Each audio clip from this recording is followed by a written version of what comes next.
All right, it's time to take the mystery out of what hoop sizes can actually accommodate the embroidery file sizes.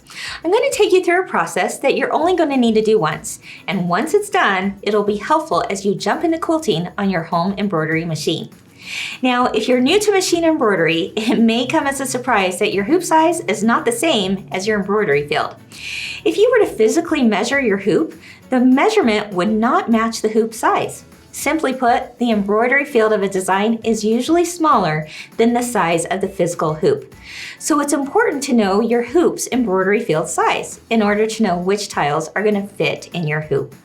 You can find this out by referring to your embroidery machine's user manual or even visiting the machine manufacturer's website in order to find out your hoop's exact embroidery field size.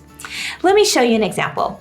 Here I have what may commonly be referred to as a 6x10 hoop. If I were to measure this with a ruler, the size actually is larger. It measures 8.5 by 17.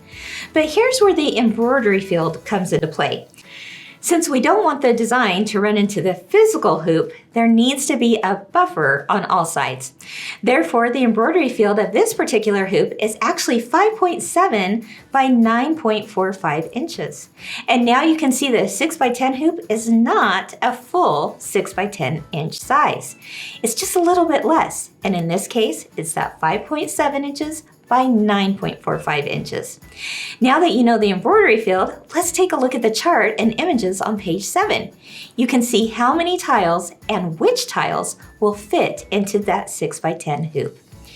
To help you find what works for your particular hoops, we have provided a chart that you can fill out on page 8.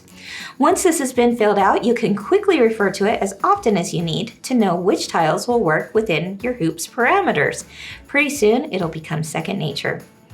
Another helpful chart to refer to is found on page 9.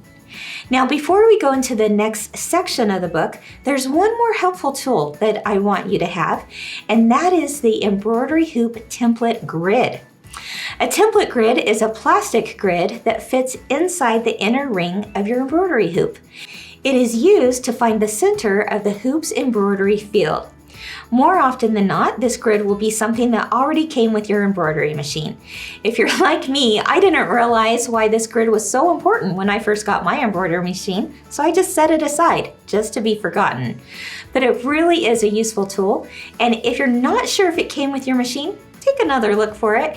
And if you cannot find it, don't worry if you don't have the grid. You can view another helpful tutorial entitled What to Do If You Don't Have a Template Grid, and we will give you another idea to use for this same purpose. Up next, it's time to know about those exclusive embroidery design files that come in your Essentials set.